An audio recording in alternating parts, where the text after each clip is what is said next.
Hello everyone and welcome to Homunculus Gaming. Today we'll be taking a look at Tower Wars.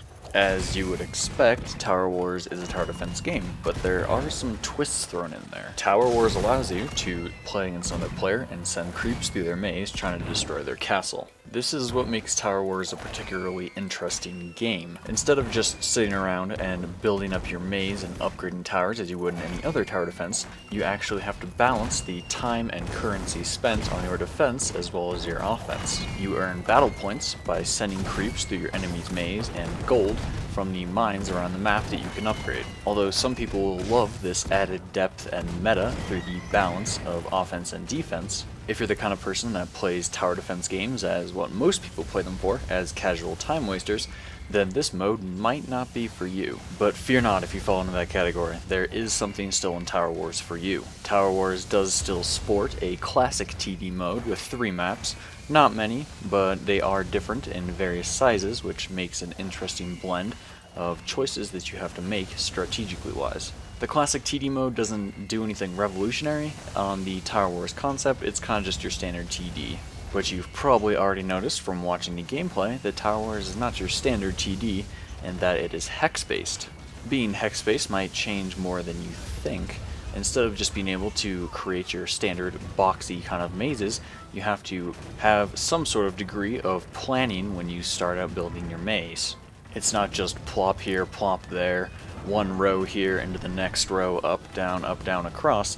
There are many different angles you have to take into consideration when weaving your maze for your enemies. Tower Wars also just oozes style. They decided to go with a steampunk theme, and it's not like they just dipped their toe in and made it, oh yeah, some of the units and towers are steampunk themed.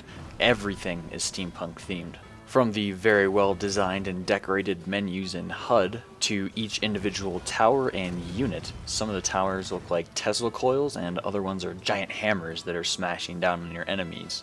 Even unit names, tower names, and even flavor text have been done in the steampunk motif. I mean, here's some of the names of the towers: Propelled Arrow Dispensary, Ballistic Impulsion Facilitator, Torsion Projectile Approximator, and the Cyclonic Momentum Decelerator. And it's not only names and flavor text that have been done around the steampunk motif, even the design and graphical implementation of the towers and units has been stylized. The overall theme and aesthetic of this game is amazing. They really pulled it off on this one. Even in the tutorial, the guy doesn't pull any punches and makes jokes about the game and designers as well. It's hard not to love a game that doesn't take itself so seriously. Additionally, there's a lot of depth in the game through upgrade systems, a variety of different units with abilities and skills, and different towers to accomplish your goals. You can rush early and play aggressive for more battle points, or you can play more defensively and rack up more gold. However, Tower Wars isn't without its flaws. These flaws don't present themselves in gameplay, but more in UI and mechanics. When placing a tower, you can click and hold on a hex, which will bring up a radial menu, and then you can choose which tower you want, and releasing it on that tower will drop it in that spot. However, if you accidentally click on a hex that you didn't mean to place a tower on and doesn't have a tower on it, then it'll drop the previous tower type that you chose on that spot. Additionally, if you click on a hex that has a tower on it, it will upgrade it. This makes upgrading and managing your tower defense very easy and quick, but at the same time it's very easy to make errors. A single click on a tower will upgrade it, and if it's a high level tower, then you could be paying a pretty penny for your mistake. It would have been nice to have some sort of double click instead of a single click, so it's not as easy to accidentally place and upgrade towers that are already on the field. I imagine if you're a high-level tower defense player and you have your strategy completely worked out, know exactly what you want to do in your build, but are clicking so fast and have such a high APM that you accidentally click on the wrong square and then completely screw it up as your economy is out of balance. And even if you're a toned down, just casual tower defense player, it's very easy to make misclicks even several times each match. It's not uncommon to accidentally upgrade or place towers even after spending quite a bit of time in the game. There is a shift click feature for placing towers, but it's still far too easy to accidentally place or upgrade. If you do plan on playing Tower Wars very seriously, there is a ranking and matchmaking system implemented in the game. Sometimes at off hours there can be quite a wait to actually get a match, and quite often you're matched with people that are a lot better than you. It is entirely possible though to play Tower Wars offline and in a traditional tower defense mode. Tower Wars is very pretty too. They put a lot of work into the graphic design of the game.